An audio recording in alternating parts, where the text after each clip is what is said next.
to order, and our first order of business is roll call. Teresa Taylor. Here. David Miller. Here. Deborah Gallegos for Malia Cohen. Here. Frank Ruffino for Fiona Ma. Present. Lisa Middleton. Present. Arena Ortega. Jose Luis Pacheco. Present. Kevin Palkey. Good morning. Ramon Rubacava. Yeah, present. Yvonne Walker. Here. Melissa Willett. Here. Dr. Gail Willis. Not yet? Okay, thank you. In honor of Veterans Day, everyone, good morning. We're joined by Rob Jarzombic, Chief of our Health Plan Research Administration Division, who will be leading us in the Pledge of Allegiance.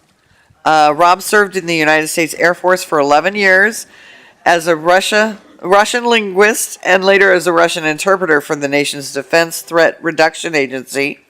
Following the pledge, our CalPERS Patriot Chorus has assembled to sing America the Beautiful. Rob?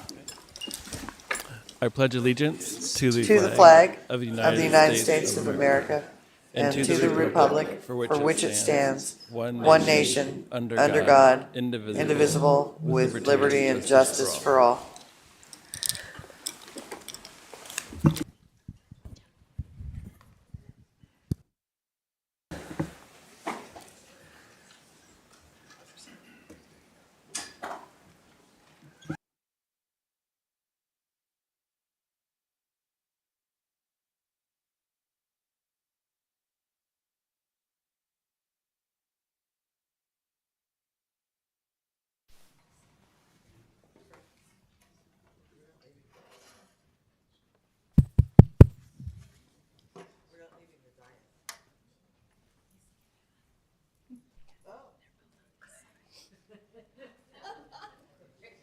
That's a surprise.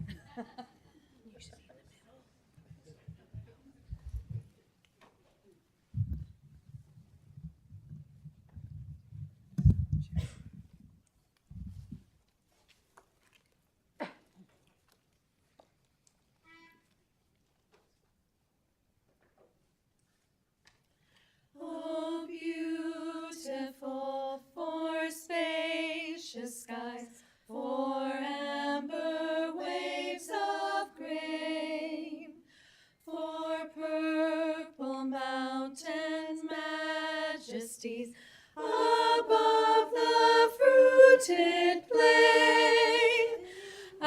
America, America, God's grace is shed on thee, and crown thy good with brotherhood from sea to shining sea.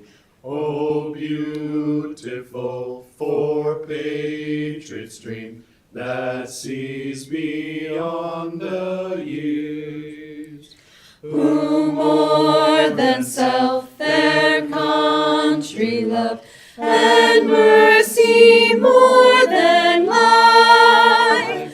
America, America, God's grace is shed on thee. So crown thy good with brotherhood from sea to shining sea.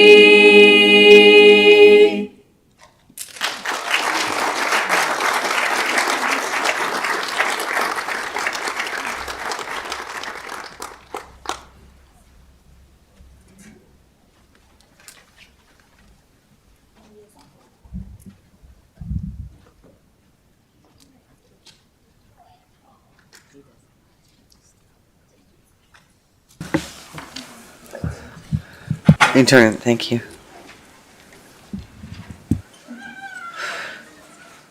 So thank you very much to CalPERS Chorus, of which I did not know one of our own board members was part of, so thank you.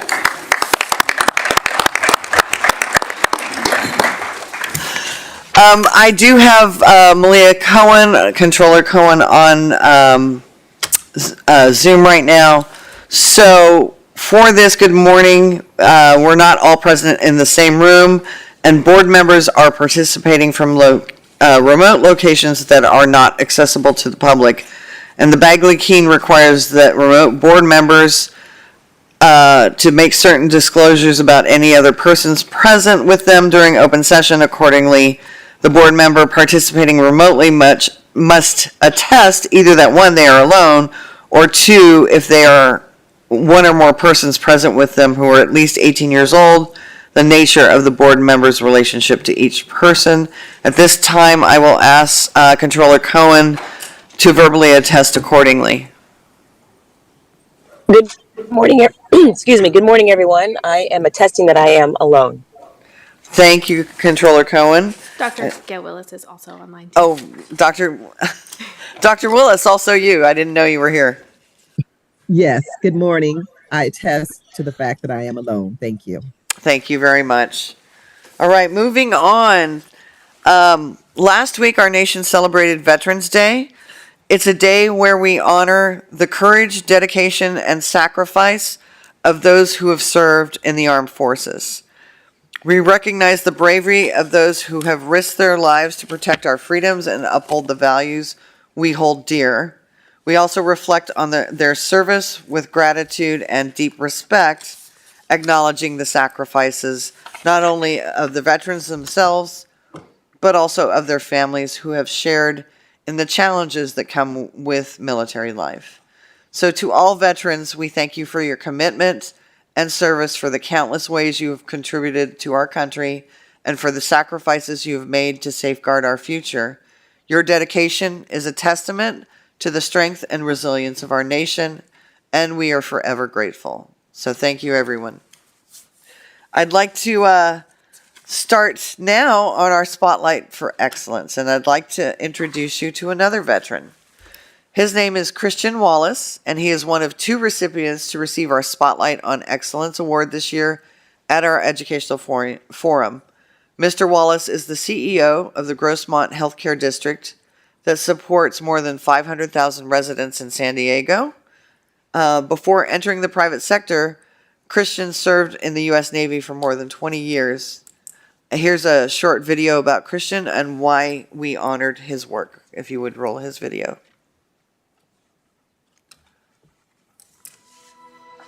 Early on in college, I found joy in helping other people be better and do better. And so when I got in the Navy, I used that same philosophy to make my sailors better. And it just gave me joy to watch people progress, watch people move forward in their careers and their personal lives. And so as I looked for other opportunities to lead, I looked across campus and saw the hospital and thought that has to be an incredibly complicated place to bring people together.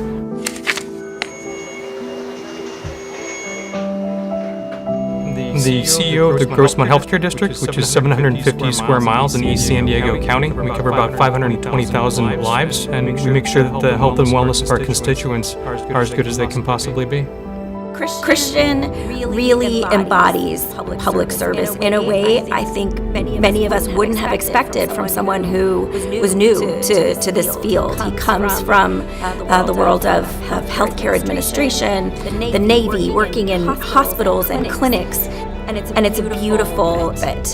He always puts the needs of our communities here in East County first, above all else. It's a really admirable quality. He is available for everybody. He doesn't care what level you are. He is not up on a pedestal when you work with him. You're working arm in arm with him. And he's focused on the betterment of the people around him.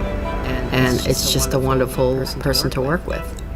He keeps a North Star kind of in front of the group, and it's clear, it's transparent. While everyone does not always agree, and sometimes tensions run high, we're able to kind of, agree to disagree, but always come back to the table and bring back solutions. And so Christian's able really to drive that, and I really appreciate that about his calm demeanor to kind of navigate those situations.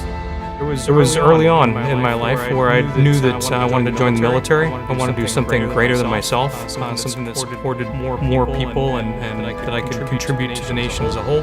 I entered the Navy as a surface warfare officer, driving ships for the first 7 years. And then I shifted into the Medical Service Corps as a healthcare administrator and saw more of an opportunity to lead in a hospital setting. The environment in a hospital and the clinics is so complex. And I really thought it was challenging to bring people together in that group for the betterment of the patients that would come through our doors every day.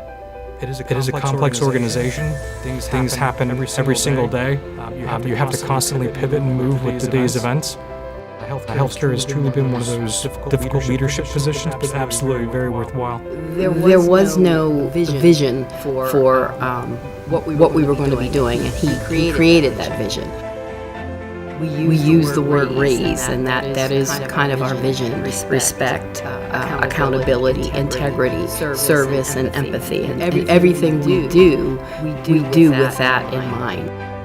Early on in my career, when I was an ensign in the Navy, driving a ship out in the Middle East, there was a standing order number 10. And 10 was the only bad decision was the one not made. That one as a leader really stuck with me. I kept that throughout the years and passed that on to my team. And I later found out that it was from a quote that Teddy Roosevelt once had that said, "There's the right decision, there's the wrong decision, and there's indecision." What I want to encourage them to do is to make a decision with the information, the resources, and the tools that they have at the time. And if it doesn't go well, then we'll come back and find out how we can all learn from that. We have folks that are so energetic, so passionate about what they do. I think people think that people that work in special districts are just kind of rubber stamping their way through a day, and people here are creative, they're imaginative, they work hard, they communicate with each other. It's a great team because Christian really brings that out in the group. I love working with our team. Every day we get to interact and work together towards advancing a goal or advancing a project, problem solve. Those are the greatest days when you can walk out of a room and say that's going to move forward, and that feels really good.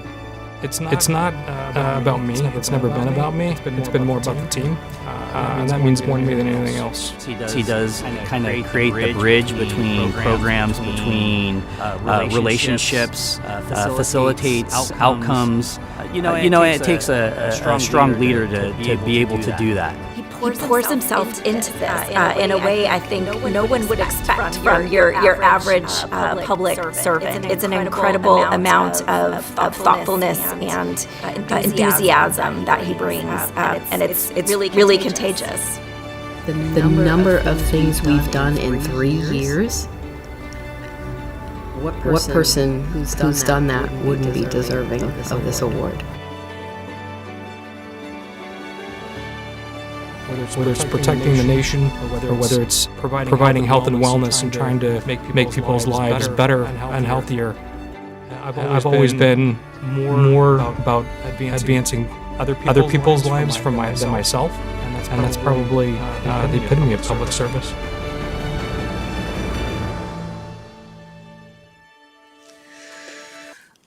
All right, thank you, and congratulations again to Christian Wallis. Our second award recipient is a friend of CalPERS and a tireless advocate for our school employees. The backbone of every organization involved in administering pension benefits is its people.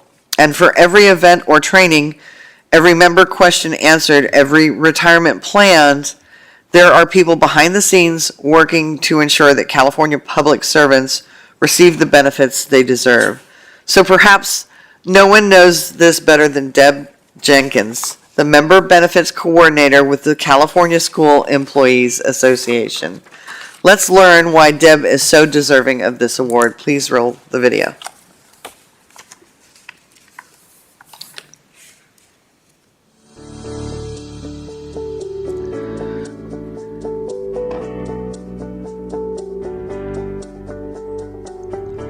Thank you. Good morning. I'm Debb Jachens, California School Employees Association. We represent a majority of the school districts. My employer is California School Employees Association. It's a union. that represents school workers that are also members of CalPERS. About a third of my job is to monitor what goes on with CalPERS and how it relates to classified school employees. I do travel all over the state. I have kind of a random schedule, which is great, right? Yeah, I might drive to CalPERS or jump a plane and have an opportunity to go to Torrance or somewhere and work with a team about CalPERS. She really does care so deeply about the membership. She comes from the membership, and she gets it. She knows how hard they work day in and day out to make the schools run. I went to work for a school district. I was driving a school bus. I was a single mom. I wanted something that would allow me some time off in the summer with my young son. I do a lot of time on the phone. I do a lot of time going out to members, going out to CalPERS to be able to be the best I can be about what works in the CalPERS system for our members. She consults people with their retirement, and so obviously if she's working with school workers, they can't call during the day, especially bus drivers. So she'll take calls at night, in the evening, or on the weekends when they're available. So she tailors herself to our membership. She goes the extra mile, and it doesn't matter who you are. And it's obvious she loves what she's doing, and you gravitate to the people who love what they're doing because in the end they're going to be the most helpful people. You know, I could have the worst commute coming in, and when I see her car in the driveway, it just makes my day knowing that she's in the office, because she just shines her light.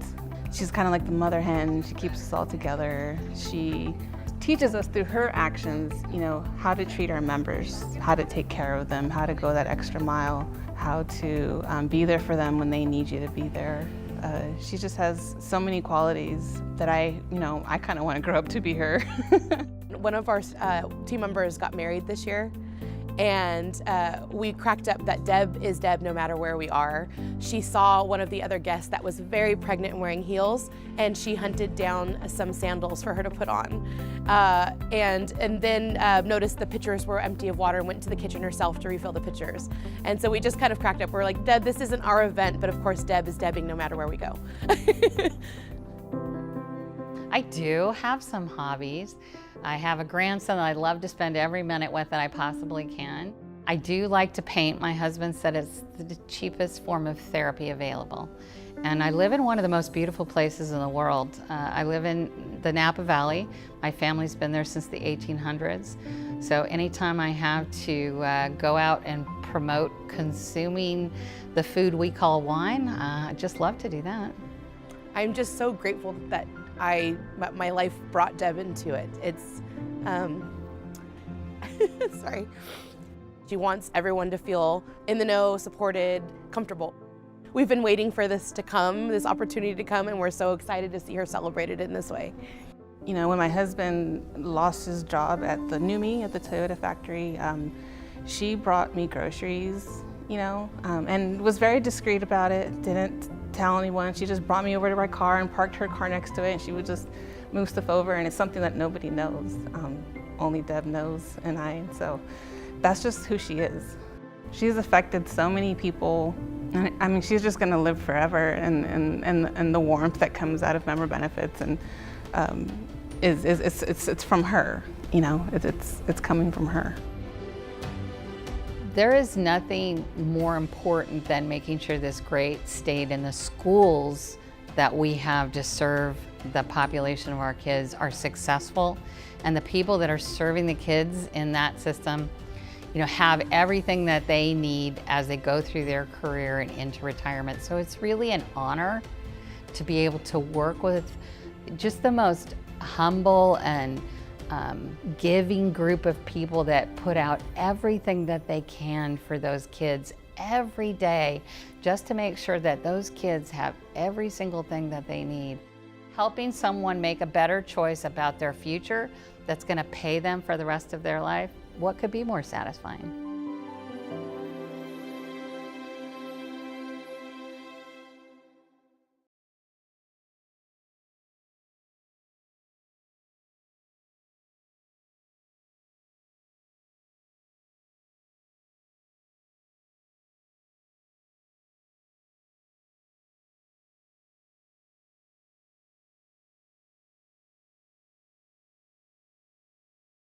personal privilege, and a celebration of a remarkable milestone.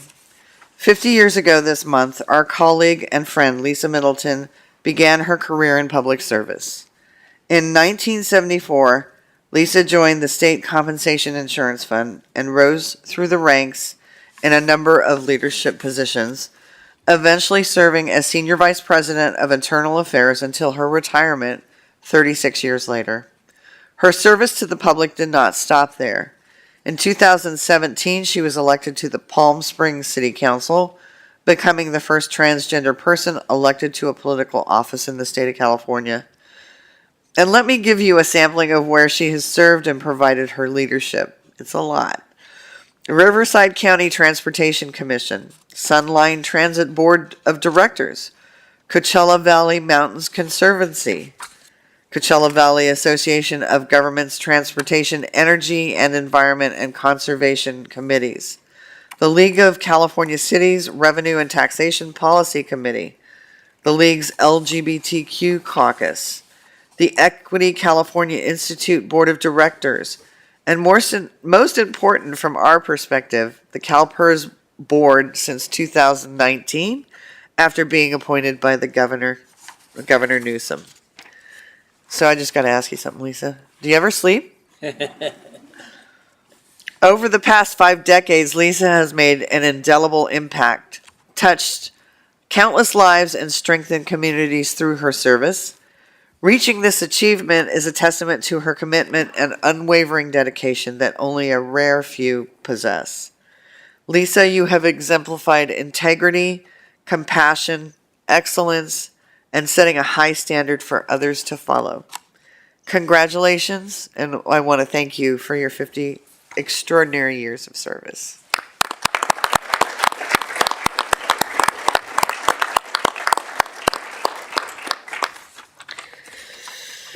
And with that, I think I'm finally done, guys.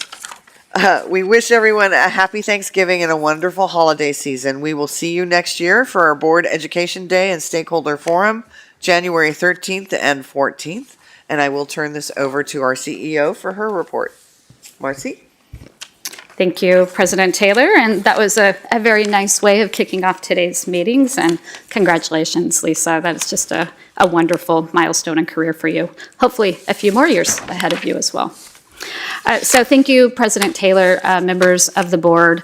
As we wrap up our last meeting for 2024, I want to take a moment to thank the board for its work this year and for the progress that we have made together for our members. It's often said that the only constant in life is change, and that may be true, but the real test is how we react and respond to change. Change is top of mind for many right now. I've had a number of conversations internally and externally with stakeholders, but especially the uncertainty some may feel about what lies ahead in the wake of many elections around the nation. Those results make it clear that change is coming, and we are ready to engage with incoming leaders and their representatives on the issues that are crucial to the benefits earned by our members. Sometimes we find our priorities are closely aligned with the people who voters have chosen to lead our state and federal governments. Other times, those chosen leaders see the path forward a bit differently. Either way, we keep moving forward. Our members deserve nothing less.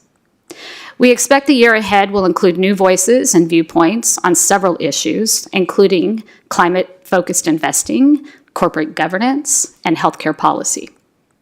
We welcome those conversations as we seek to remind elected leaders that everything we do is with an eye toward risk and reward for the long term. We believe in defined benefit retirement plans, and we believe these issues are essential to our success. On climate change, we will continue to advocate for the companies we invest in to provide clear, consistent data on their climate impacts. And we will continue to support international efforts designed to do the same. That data is key to fulfilling the fiduciary duty that you all carry, as well as several key positions here within the organization. Where there is confusion, we will work hard to clear it up, but where there is an intent to misrepresent our efforts, we will strongly speak out to correct the record. Meanwhile, we will continue to speak out forcefully on issues related to corporate governance and investor rights. We use our voice as an active owner of more than 5,000 companies to ensure accountability for company leaders. We speak out on topics such as board independence and executive compensation, also known as say on pay. In the most recent proxy season, we spoke out on board oversight issues such as quality and safety questions at Boeing International and the compensation package given to the CEO at Tesla. Our voice is important, but we're not alone in this work. It's highly collaborative and dependent on strong relationships with state and federal officials that shape the rules of engagement. We look forward to continuing those partnerships. In the healthcare arena, we will continue to support efforts at both the federal and state level to protect competitive health markets in California. And we will support efforts to ensure regulatory bodies intervene in those regions where competition is lacking. We will work with federal officials to address the high cost of prescription drugs, and we will remain vigilant in protecting access to high-quality primary care, behavioral health services, and the full array of family planning services. Again, change is a constant. Our job is to respond in ways that improve the lives of our members and their families. Providing retirement and health benefits requires us to take the long view. And I would also point out that there have been 24 presidential elections since the creation of our pension fund in 1932. Through all of that change, the mission of CalPERS has endured. Now that this election season has ended, we will roll up our sleeves and get to work. Later this morning, you will be hearing from Dan Crowley, part of K&L Gates and our federal lobbyist, on some of the potential impacts or changes that they may see ahead of us based on Senate, House, and the presidential election. So I know you all look forward to hearing from Dan on that topic as well. So that does conclude my report, President Taylor. I'm happy to take questions. Thank you. Pleasure of the board. Any questions? Does not appear so. All right, with that, let's move through the agenda. So agenda item number 5 is action consent. Moved by Mr. Miller, seconded by Mr. Pacheco. I will need a roll call vote. David Miller. Aye. Malia Cohen.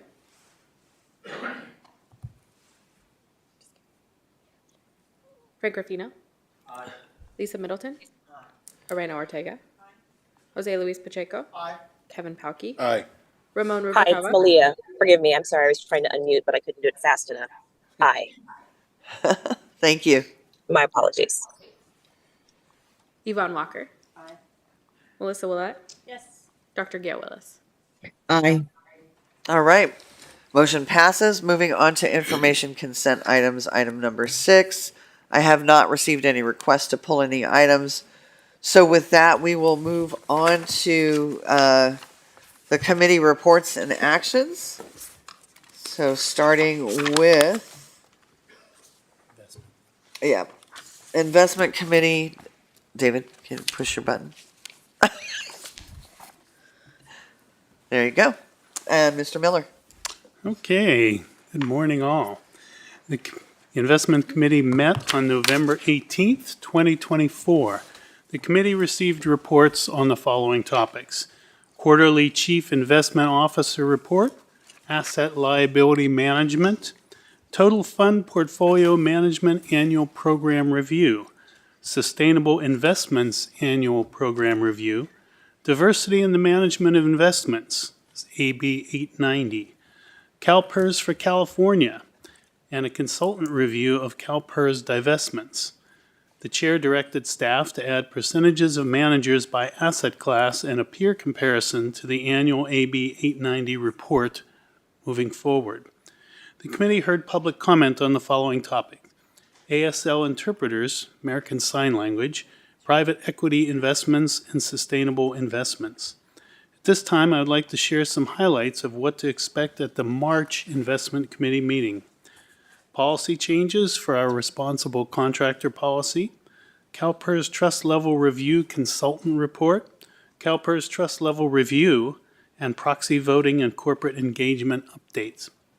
The next meeting of the Investment Committee is scheduled for March 17th, 2025 in Sacramento, California. Madam President, that concludes my report. Thank you very much. My next, Ms. Middleton, did you have a request to speak, or are you waiting? Okay. Next is Pension and Health Benefits Committee. With that, Mr. Rublikava. Thank you, Madam Chair. The Pension and Health Benefits Committee met on November 19th, 2024. The committee recommends, and I move, the board approve the following. Agenda item 6A, approve the following health plan service expansions for 2026. 1, Kaiser Permanente service area expansion into 1 county, that's Monterey County. 2, United Healthcare service area expansion into 4 Northern California counties. Do we You both want to separately? do the second one too? Okay. Approve the following benefit plan, the following benefit design change for 2025. 1, eliminate member cost sharing following a rape or sexual assault for HMO and PPO plans. I would like to add that this is because of a state legislation that calls for July 1 effective date. I commend the CalPERS staff for moving everything to move it to January 1st. I think it's So, appropriate. on motion, I'm sorry. That's appropriate. Go ahead. On motion by committee, all those in favor, and I need a roll call vote. Thank you. Aye. Malia Cohen. Good morning. Aye. Frank Ruffino. Lisa Middleton. Arena Ortega. Jose Luis Pacheco. Kevin Palkey. Aye. Ramon Rubicava. Aye. Yvonne Walker. Melissa Willette. Yes. Dr. Gail Willis. Aye. Mr. Rublikava? Thank you. Motion passes. Sorry. Okay, thank you. The committee received reports on the following topics. The committee received the 2023 CalPERS Health Benefits Program Annual Report. At this time, I would like to share some highlights of what to expect at the March Pension and Health Benefits Committee meeting. The committee will receive health plan spotlight presentations from United Healthcare and Anthem. Will review the health open enrollment results, receive a report on retired members' cost of living, and receive an update on pharmacy benefit contracting. The next meeting of the Pension and Health Benefits Committee is scheduled for March 18th, 2025 in Sacramento, California. Thank you, Madam Chair. President. Thank you. Our next committee is Finance Administration, and for that, that's Ms. Middleton. All right, thank you, Madam President. The Finance and Administration Committee met on November 19, 2024. The committee recommends, and I move, the board approve the following. Agenda item 5A, approve the request for additional funding for investment data and technology modernization initiative as a part of fiscal year 24-25 mid-year budget. Madam President, do you want to take all of these collectively or individually? Collectively. Thank you. Agenda item 5B, approve a $56.5 million increase to a revised total budget of $2.527 billion. Agenda item 5C, approve the draft CalPERS 2023-2024 basic financial statements. Agenda item 5D, approve the annual discharge of accounts receivable in the amount of $6,356,141. Thank you. On motion from committee from 5A to 5D, all those in favor, and may I have a roll call vote? David Miller. Aye. Malia Cohen. Aye. Frank Ruffino. Aye. Lisa Middleton. Aye. Arena Ortega. Jose Luis Pacheco. Kevin Palkey. Aye. Ramon Rubicava. Aye. Yvonne Walker. Melissa Willette. Dr. Gail Willis. Aye. Thank you. Motion passes. Go ahead, Ms. Middleton. The committee received reports on the following topics: annual review of funding levels and risk report, semi-annual health plan financial report. The committee did not receive any public comments. At this time, I would like to share some highlights of what to expect at the February Finance and Administration Committee meeting. Election of the Finance and Administration Committee Chair and Vice Chair. Judges' Retirement Systems Actuarial Valuation Report and Employer and Employee Contribution Rates. Judges Retirement System 2 Actuarial Valuation Report and Employer and Employee Contribution Rates, Legislators Retirement System Actuarial Valuation Report and Employer and Employee Contribution Rates, Treasury Analysis and Liquidity Status Report. Pension Contracts and Management Report. The next meeting of the Finance Administration Committee is scheduled for February 18, 2025 in Sacramento, California. Thank you, Madam President. Thank you, Ms. Middleton. Our next committee is Risk and Audit. David, can you push your button? Oh, there you go. Oh, wait. Are you in the meeting? Yeah. There we go. It Still? was my finger. Go ahead. Still in the meeting. Okay. The Risk and Audit Committee met on November 19th, 2024. The committee recommends, and I move the board approve the following.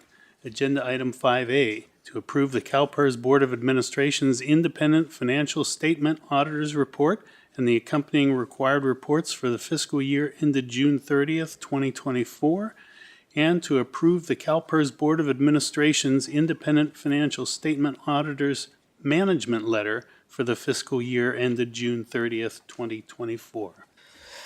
On motion from committee on items 5A and 5B, excuse me,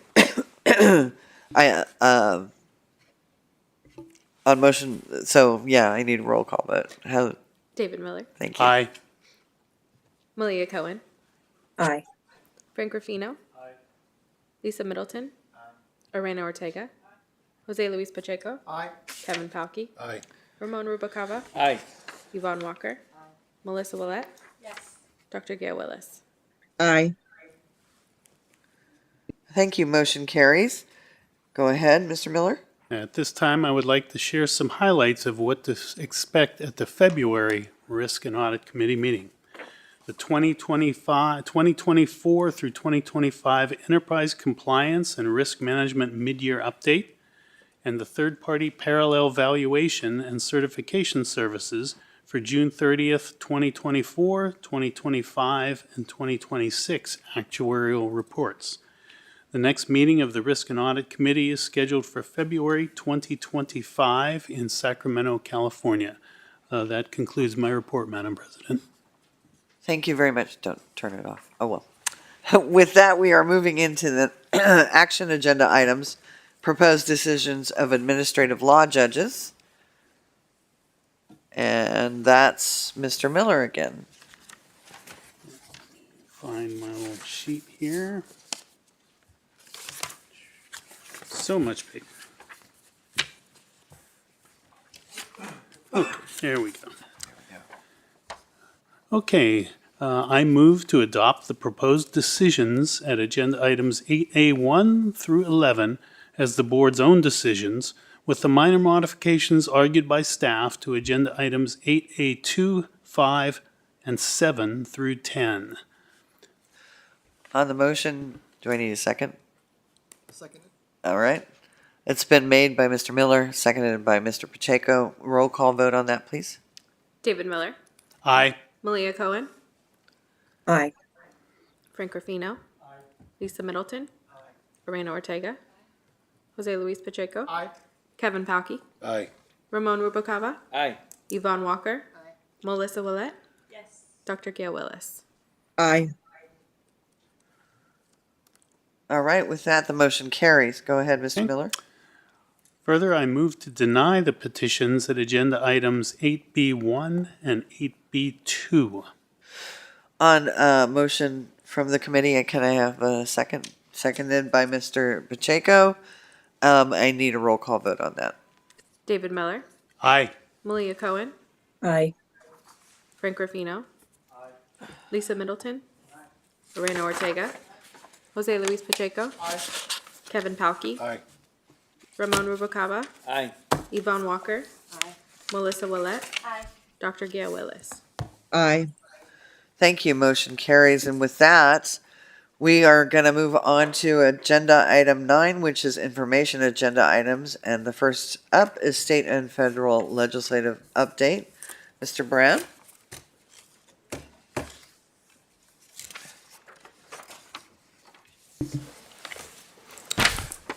Good morning, Madam President, board members. Danny Brown, CalPERS team member, and this is the state and federal legislative update. The legislative session is over, and all bills that have passed the legislature have either been signed or vetoed by the governor.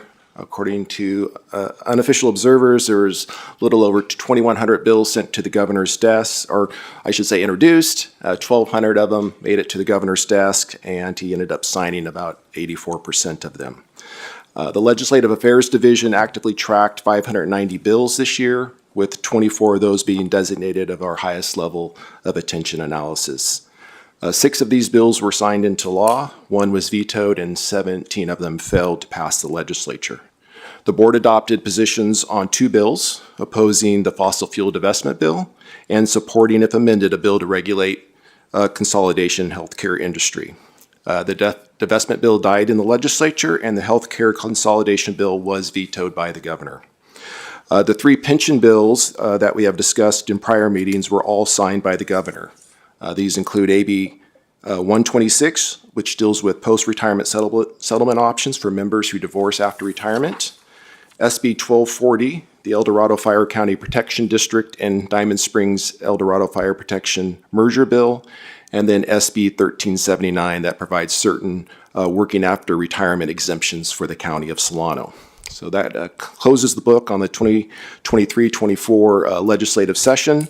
The legislature reconvenes on December 2nd to start the new session. The results from this month's election ensure that the partisan breakdown in the state legislature will essentially be unchanged. There are a few races that are too close to call, but the Senate and the Assembly will retain their Democratic supermajorities. Legislators can begin introducing legislation on December 2nd, but most bills are introduced closer to the deadline of February 21st. We also may see some shakeup in some of the committees that are pertinent to CalPERS when they get back in December. Now moving to the federal update. At the September board meeting, board member Ruffino asked about 2 bills relating to making changes to the WEP and GOP, H.R. 82 and H.R. 5342. So I wanted to give a brief update before I turn it over to Dan Crowley. H.R. 82, as a reminder, is the Social Security Fairness Act of 2023 by Representative Graves, which would repeal WEP and GPO effective for benefits payable after December 2023. The bill has 330 co-sponsors, with 49 of the 52 members of the California delegation listed as co-sponsors. Just after the September board meeting, the bill received the 218 signatures necessary for the discharge petition to force a floor vote on the House floor. On November 2nd, after the election, the bill was considered and debated under suspension of the rules, which requires a 2/3 majority. The bill passed the House by a vote of 327 in favor and 75 opposed. Following that vote, they also took up H.R. 5342, and this is called the Equal Treatment of Public Servants Act of 2023.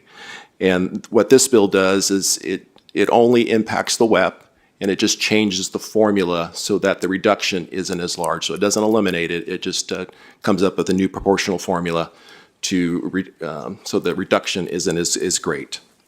This bill, however, did not pass the floor, and the Republicans mainly looked at this as kind of a more fiscally responsible version of the WEP GOP elimination. H.R. 82 is estimated to cost about $190 billion over 10 years. So now all eyes turn to the Senate. They do have they do have a companion bill on the Senate floor with 62 co-sponsors, so technically they have enough senators to break any type of filibuster. So the question is really, is there enough time and will to move that through the Senate with only about 3 weeks left of the session? So I don't want to make any predictions. I think last time I said I didn't think the H.R. 82 would reach the 218 votes to discharge it based on prior experience. So I don't want to say it won't happen, but you know, a lot of the folks that are watching this are probably think it's going to be a tough road to push it through on the Senate. So, but we will definitely keep watching it and let you know. With that, I will turn it over to Dan Crowley, who will finish the federal update. Thanks, Danny. Madam President, members of the board, my name is Dan Crowley. I'm a partner at K&L Gates in Washington, D.C., where I lead a team of policy professionals who collectively are your Federal Investment Policy Council in Washington.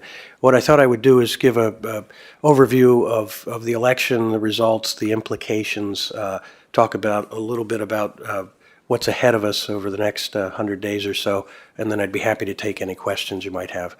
As we all know, the election resulted in unified Republican control of Congress. I was somewhat surprised by that. Frankly, I thought that the House was likely to go Democratic, and we can talk about where the House is in a minute. But looking at the presidential race, President Trump won every swing state, and in fact won the popular vote by 4.5 million votes.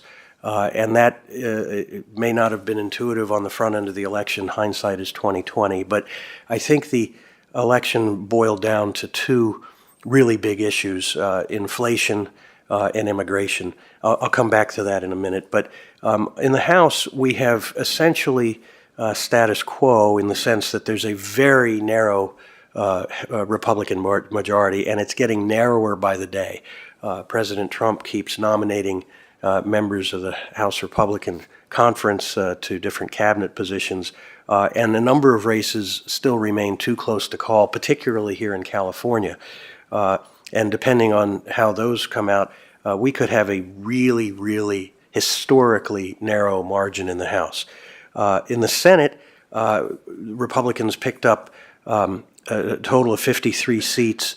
We expected West Virginia to go Republican, and there was the possibility of Montana going Republican. Pennsylvania and Ohio were surprises, and Ohio in particular because Sherrod Brown is chairman of the Senate Banking Committee. So what that means is there are only two moderate Republicans in the Senate, Collins and Murkowski, and essentially by having a 53-vote margin, the leadership doesn't have to worry so much about where they are, meaning that they can pursue conservative policies and try to advance the Trump agenda. The House is more difficult. I think as a practical matter, Hakeem Jeffries is the deputy speaker, and nothing is going to get through Congress that isn't bipartisan with the sole exception of reconciliation, and I'll come back to that. But looking at, the issues Trump won on, inflation, he's committed to a pro-economic growth agenda, including drill, baby, drill to lower energy costs. Immigration, the focus is on securing the border and deportation of documented criminals. I want to talk just a little bit about the tariffs that have been in the press and the trade agenda, because I think it's really important to understanding where the administration is going. In fact, if you want to develop some insight on the Trump tariff agenda, I commend to you a book written by Bob Lighthizer, No Trade is Free.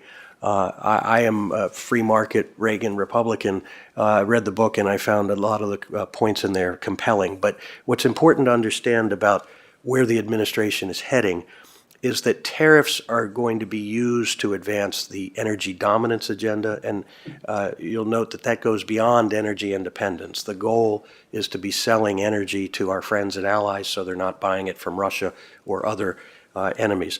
Another strategic objective is to isolate China, which they view as both an economic and a military threat. And so tariffs are going to be used to both advance the effort to isolate China as well as to restore energy independence and dominance. In terms of what's coming up immediately, lame duck session, the Senate Democrats are doing everything they can to confirm judges, and the Republicans in the Senate are doing everything they can to slow them down. Ultimately, they're going to have to figure out a way forward on federal funding. A lot of debate right now on a continuing resolution kicking the can into March. I think Democrats would like to freeze current funding levels for a year if they can and get a year-long CR, but that debate continues. The one must-pass piece of legislation that has become a Christmas tree for everybody to hang their policy ornaments on is the National Defense Authorization Act. We expect movement on the Farm Bill, and then, of course, the debt ceiling is reached again in January, so they will have to deal with that as well. Finally, we have Leadership elections have occurred in the conferences. Those will be finalized on January 3rd or shortly thereafter. And we're in the process of adopting House rules. Probably the biggest issue there is whether the motion to vacate the speakership will remain. My understanding is that there's been negotiation where they will have a higher threshold, say 8 or 9 members that have to call for the resolution. But we shall see. On the House Financial Services Committee leadership, again, I had expected Maxine Waters to be the chair. That did not happen. It still could happen. With 1 or 2 seat majority, you never know. 1 resignation, 1 death, things could change overnight. But as of right now, Maxine Waters will be the ranking member. The chairmanship is vacant because Patrick McHenry has left Congress, and the race now is between Frank Lucas, Andy Barr, French Hill, and Bill Huizenga. I can't call that. I will say that French Hill is probably the preferred chairman from the Trump team's perspective. Andy Barr has probably raised the most money for the party. Bill Huizenga has seniority and has chaired 4 appropriations subcommittee. 4 financial services subcommittees. So, frankly, any one of them could be the next chair. On the Senate side, we have new leadership on both sides of the aisle. Tim Scott will be the chairman, and Elizabeth Warren will be the ranking member of the Senate Banking Committee. We can talk about some of the agenda items that are going to be on the table for legislation, including China investments and the regulation of digital assets, regulation of AI, the need for substituted compliance with the EU regime. But I want to just take a moment and talk about the implications of the election on ESG policy, because that's an area where CalPERS has been a leader for more than a decade. And I think the long and short of it is that Congress is going to focus on sort of undoing the Biden legacy items of, social justice and climate change. They're going to be doing that through Congressional Review Act resolution, through executive orders, through rulemaking. I think at the end of the day, there will be a focus on proxy voting, as was the takeaway from the Huizenga report on ESG, that we will have to engage in. And then, of course, the question of what happens with CSRD and CSDDD in Europe in the wake of almost certain that the SEC climate risk disclosure rule will not take effect. It will either be ruled unconstitutional in the courts, or the Trump team will take steps to rescind it. And the same goes for the California climate disclosure laws, greenhouse gas emission requirements. If those laws are not ruled unconstitutional in the courts, it's a fair bet to say that the Trump team will take steps to try to preempt them as inconsistent with a national market system, on the theory that you can't have California going in one direction, Texas going in another direction. And so in the interest of maintaining a national market system, we should expect federal preemption of those statutes. When we look at the, and the big, probably the biggest agenda item early next year is going to be tax reform. Many of the tax cuts from 2017 expire. A number of those are popular. They'd like to re-extend them. President Trump even made comments on the campaign trail about bringing back the state and local tax deduction. So there's, and it promises to not tax tips and so forth. It's going to be a scrum with a quest for revenue, and it's going to be very important to be engaged in that process. We expect that to pass under reconciliation, which is the exact same way that the 2017 law was passed. But again, that could change overnight if there is a change in the Democratic leadership in the House, which, by the way, I think is probably inevitable come 2026. The party in power typically takes a beating in the first midterm election, and the margins are so narrow that as a matter of political physics, we should expect the House to go Democratic in 2026. And as a practical matter, that means that the Trump administration has about a 16-month runway to achieve the vast majority of their legislative objectives. And we could talk about some of the appointments that are being made for cabinet positions. I won't dwell on Matt Gaetz, but you can take it to the bank that he is not confirmable in the Senate. Others, I think, have more credibility. Interestingly to me, there has not been a single appointment of a federal financial regulator yet. not one, not the Treasury, FDIC, SEC. All of that remains pending. So we'll see that, and we're monitoring that closely, and we'll keep Danny and his team informed as those decisions are made. But with that, I'd be happy to take any questions. So I'm going to start with the tax policy you're talking about. You think it's going to pass under reconciliation. So we're going to make permanent the big tax cuts for that they had before, right? That's part of that. That remains to be determined. Keep in mind that we have historically high debt deficits, and while Finance Committee Chairman Mike Crapo has said that extending the 2017 tax laws do not have to be paid for because it's a continuation of current policy, there is a lot of pressure to try to find pay-fors, and I'm not sure that all of the tax cuts will be extended. Keep in mind that Jason Smith, the chairman of the House Ways and Means Committee, is a populist who represents the sixth poorest congressional district in the country. He's not particularly interested in tax cuts for rich people, so I think it's an open question of which of those tax cuts will be extended. I do know there's a desire to try to extend the corporate tax cut in particular, and perhaps to lower it if possible, but the budgetary implications of that are significant. I don't know. They made those promises to those billionaires. We'll see. We've been trying to figure out how to recharacterize law firm partner income as a tip, by the way. Right. Well, and I think you brought that up. Tip. I used to be a tipped employee long ago, and I was a tipped employee when that law changed. So, but in any event, it becomes questionable if they're going to not tax tips, while at the same time lowering the threshold for overtime pay. I mean, it's like give with one hand, take away with the other. So I don't know that that's helping a whole lot of people. But so we're looking at, so that's what my main thrust here is. We're looking at a taxation policy that could go through, but we're not absolutely sure. I never had a question on that would go through. So that's new news to me. Additionally, you seem very, you seem very positive that Matt Gaetz won't get. I doubt he even goes to a vote. Really? He's one of the most despised Republican members of Congress. Well, that I'm aware of, but okay. The rest of it sounds like it's lots of work, so that we'll have to wait for. Mr. Pacheco, whoops, I forgot to get you there. Mr. Pacheco, go ahead.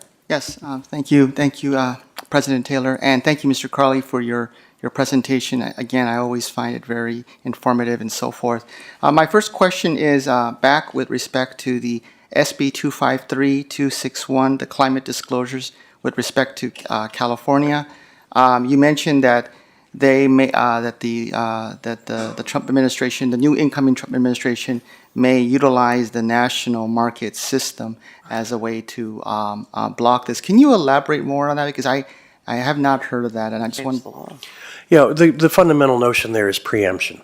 The Congress did it in the National Security Market Improvement Act, and the idea is in order to have a national market system, we can't have states moving in different directions.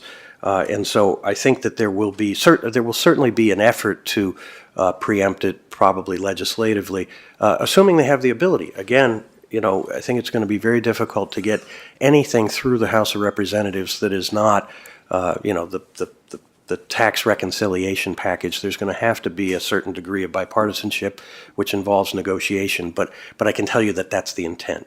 Oh, I see. And it's my understanding that these particular two laws are now in the courts right now. I believe in the federal courts. Do you see them moving to the Supreme Court, or just? I think we have to wait and see what the judge does. It looked to me like he was getting ready to issue a directed verdict on behalf of the plaintiffs, the Chamber of Commerce, recently. Just because it wasn't even going to have a hearing. He's now put out a request for information to try to get more data, but I strongly suspect that that's where he's headed, and that it will be, he'll find in favor of the plaintiffs. And then the question is, does California, in the current environment, choose to appeal? I don't know how that plays out, but I can tell you that the Trump team is very interested in trying to constrain that. And as an illustration of why, if you look at the Draghi report on European competitiveness, he makes all the same points about the need for a capital markets union and breaking down differences between the different jurisdictions, which is the same notion. Interesting. Want to move a little bit more to another subject matter. I think you mentioned you wanted us about appointments and so forth.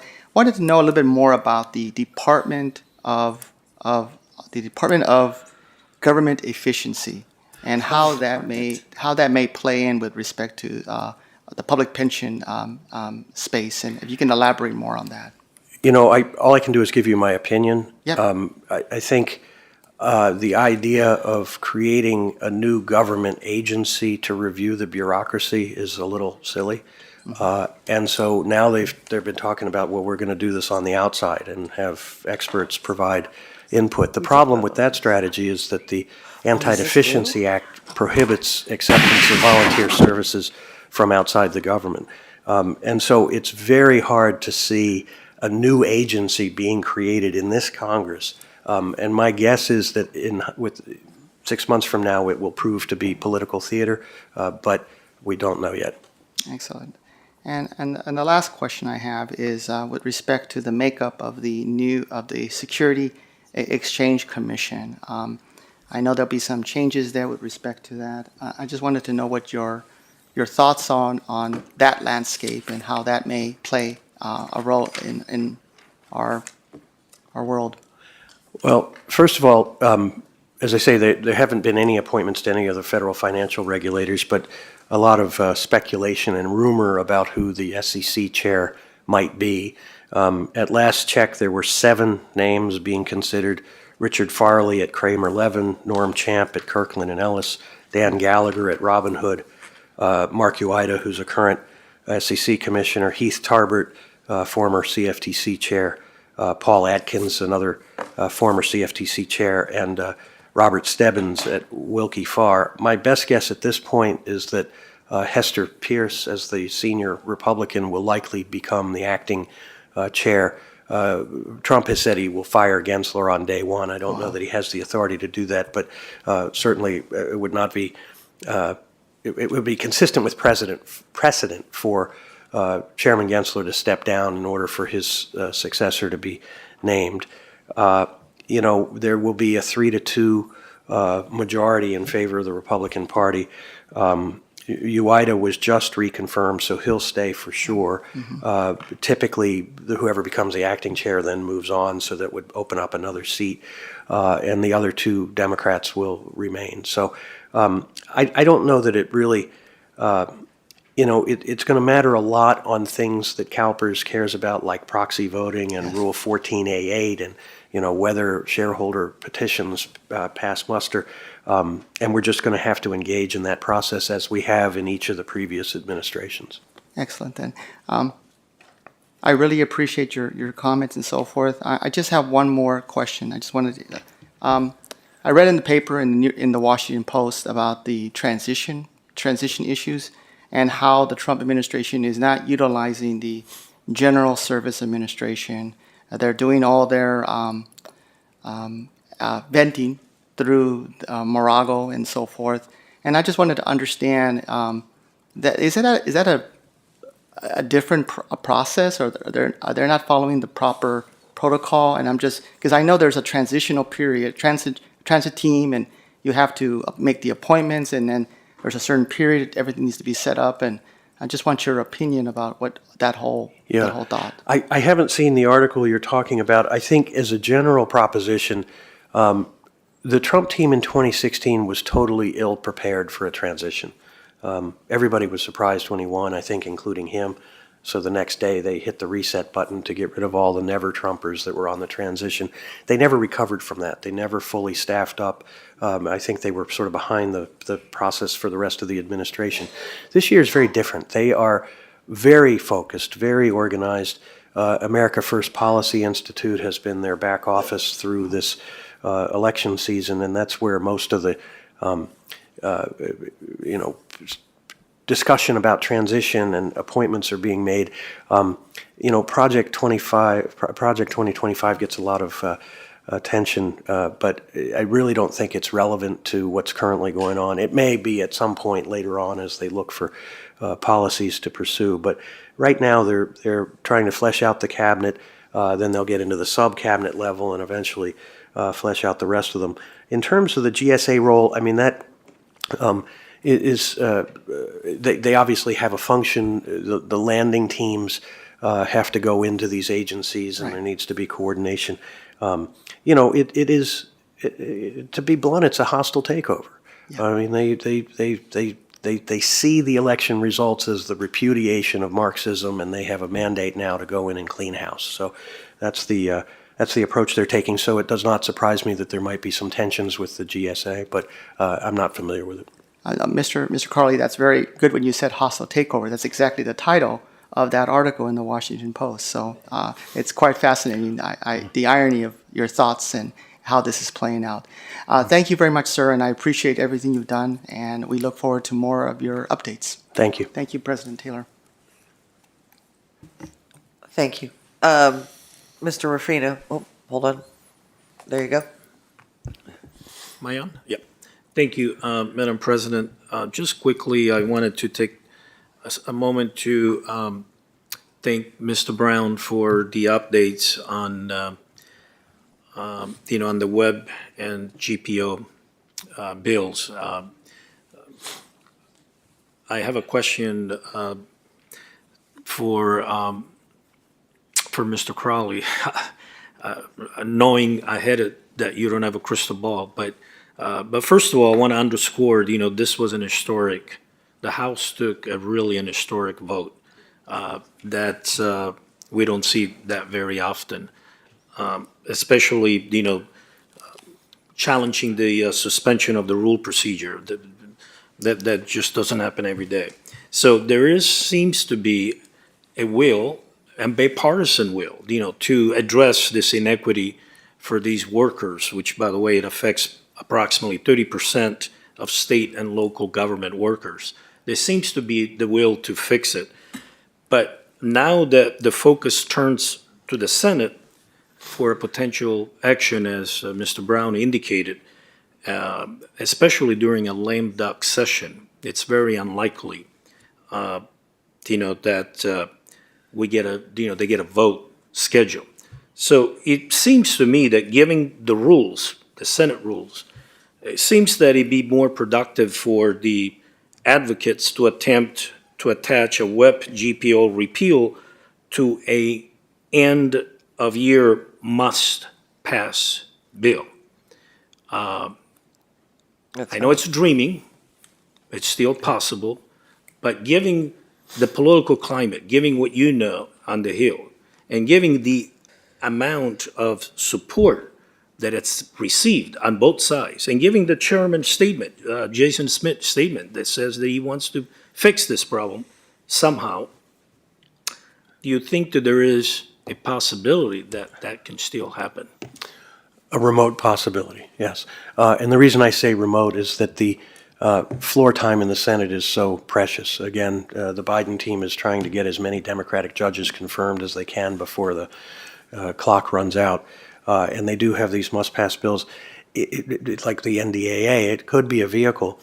In order for it to happen, though, there has to be bipartisan agreement, bicameral agreement with the chairs and the ranking members of both the authorizing and the appropriations committee, so they all come together in agreement. If you can check all those boxes, it's possible that something like that could be attached to the NDAA or even the Farm Bill.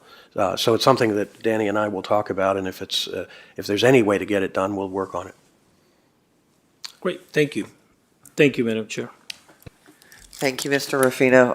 I will just add that I think you said that they may or may not be using Project 2025. I think poo-pooing Project 2025 is to our peril, because they are demonstrating everything that they're doing with the federal government appointments right now is right out of Project 2025. So I think we need to be aware of it and continue to monitor what's going on. But that alone, I do appreciate the report. It's difficult to figure out where we're going to come out on the other end, especially when it comes to our proxy voting. I did see where they have every intention of kind of going along with what Exxon wanted through the federal government. So I read an article about that. So I think we need to reposition ourselves when it comes to proxy voting. Yeah, So- and the other one, of course, is the DOL guidance on ESG. I think that's going to be revisited again as well. Well, didn't we pass it though this time? So I mean, the actual rule went through. So now they're going to have to remake it, and it takes about 18 months to do that, right? Yeah, yeah, So- but they've done it, 3 times now. Yeah, so every time we do this, we go back and forth, and yeah, I'm of the opinion that anyway that it's going to happen. It just depends on when. So, anybody else? I don't think so. So, Mr. Crowley, Mr. Brown, thank you very much for your reports. Hopefully, we'll get the Social Security pass, the web pass. That would be nice, but we will see. And with that, I think that's it for this agenda. I don't have, I believe, any committee direction, right? Okay, so then we are on public comments. I have Willette Jacobs. Oh, that's right. I'm sorry. So we unfortunately had left out some stuff for our Finance Administration Committee. Ms. Middleton, go ahead and read the 3 items that we need to vote on. All right, thank you. The committee recommends and I move the board approve the following. Agenda item 3C, approve the November 2024 prospective report on solicitations, contracts, purchase orders, and letters of engagement. Agenda item 3D, approve an additional 1-year contract term extension for the investment office contracts to fulfill the board's duty to serve the interest of system members and beneficiaries. Agenda item 3E, approve the reappointment of Scott Turando, Chief Actuary, as the CalPERS representative to the California Actuarial Advisory Panel for the next 3-year term. All right, on motion by committee for items 3C, D, and E. What's the pleasure of the committee? David Miller. Aye. Malia Cohen. She was there. Oh, there she is. I said aye. Okay. Frank Ruffino. Aye. Lisa Middleton. Aye. Lorena Ortega. Jose Luis Pacheco. Aye. Kevin Pauke. Aye. Ramon Rubalcaba. Aye. Yvonne Walker. Melissa Willette. Yes. Dr. Gail Willis. Aye. Thank you. Motion passes. Now we will move on to public comment and then we will adjourn the meeting. So first is Willette Jacobs, retired member, and then JJ Jelensik. If you could come to the front and you have a handout. Okay. If you want to give it to our staff member. Oh, she did. Okay.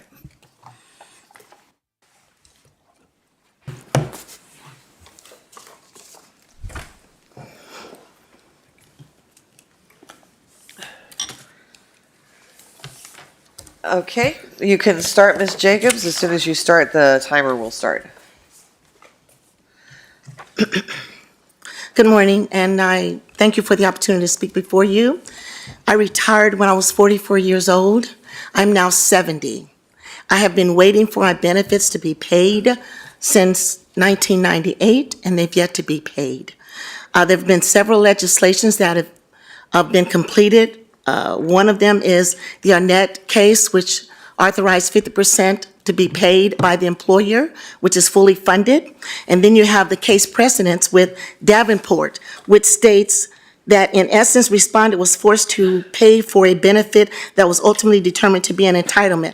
Respondent shall be given the opportunity to reevaluate his retirement options and select an appropriate option. CalPERS admitted to using $255.24 of my member contributions of $31,716.96 to co-fund the employer entitlement, which reduced the employer liability from $1,607.96 to $1,351.76 a month. The exhibit is there. Also, because of that, my contract had been altered because CalPERS in October, or the staff or somebody, in October of 1998 took the $31,900, we took the $31,716.96 out of my account, leaving a zero balance. They then wrote off 8.899 years of service, which was required to fund the disability retirement allowance, which is 8.899 at 2.5 or 22.248% of the $3,214.13, which should have been $715.07 back in 1998. That money has not been paid, and I've requested it. You will see a copy of the letter from Donna Lim or Mary Lynn Fisher attesting to the fact that they're using my money to co-fund a benefit. And Davenport, it says you can't. It says you must bring to the board's attention if there's been an underpayment or something that's your benefit's been denied. I also have in there is the money for what is there. I have a copy of the transcripts where the money was taken. I have a copy where CalPERS determined how much my benefit is, which is 22.248%, which should have been for a total of 72.48% of my final compensation. But because CalPERS policy and practice is only to pay 50% of my final compensation, it's inconsistent with the legislature. And you stated here that, however, the board cannot change anything unless it's approved by the legislature. And in the Government Code Section 21418, it states that the entitlement for peace officer is, I'm going to go over it by just a second. You have it, which is going to be under Government Code Section 21418, which states that the disability retirement allowance shall be derived from my accumulated normal contributions, and that's not happening. So I respectfully request that I be paid my benefit under Davenport, under Arnett, and under the fact that I didn't receive my money. And you have the other fiduciary violations also. Malaya Cohen, I apologize, you don't have a copy, but I will mail a copy of the documents to your office for your review. Thank you, Ms. Thank you so Jacobs. very much. I appreciate the time and effort. I look forward to hearing a response from you. And Yvonne Walker, I guess I will contact you and talk to you about this issue further, or somebody. Or So get back to me. I would recommend that our staff take this up with you. Oh, please. Okay. Who would that be? It'll get assigned to somebody, yeah. I'll get a copy of the documentation, and then someone will get in touch with you. I have one right here for you. Oh, all right, thank you. You're welcome. Mr. Jelensik. JJ Jelensik, Director of Health Benefits, RPEA. At the last board meeting, I asked, quote, since the Pathways for Women's Conference did not serve the purposes of the pension trust, of either the pension or the health care trusts, RPEA is requesting that you, as trustees, reimburse the fund for the inappropriate use of trust assets. Can we count on you to do this? Unquote. Dave Miller shook his head. President Taylor asked if that was a question. When told that it was, she said, quote, we will have to get back to you, unquote. It's been over a month, and I still await an answer. When should I expect to receive one? Mr. Jelensik, I believe that our CEO talked to you about this. Go ahead, Marcie. So I did inquire with Mr. Jelensik. We've not had a chance to have that conversation yet, but I did tell him I would follow up with him. Okay. Okay. Thank you.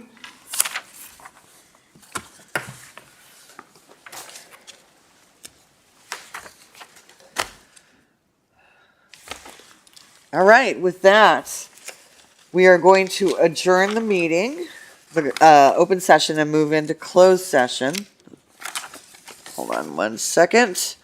For items 1 through 3 from the closed session agenda, and this will include the following litigation matters. A, Wedding et al. V. CalPERS et al. Los Angeles County Superior Court. B, Liu versus CalPERS, Los Angeles County Superior Court. We will also receive, I'm not reading the case numbers, I'm sorry. Do I need to read those case numbers? Number 19STCP04056 for the Liu v. CalPERS case. and wedding cases number BC 517444. We will also receive the general counsel's update on pending litigation after the closed session. The board will reconvene in open session. So if we could clear the auditorium, thank you very much. I'll see everybody in January. And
Oh, there she is. Hi, Gail. You're at the very bottom of the screen, so I can't see you. All right, so we are back in open session. So thank you, everybody. This adjourns this month's Board of Administration meeting. The Board of Administration Education Day is scheduled for January 13th, 2025, and the Stakeholder Forum is scheduled for January 14th, 2025, and we look forward to seeing everybody there. Thank you for a great meeting week. There you go. I used my thing.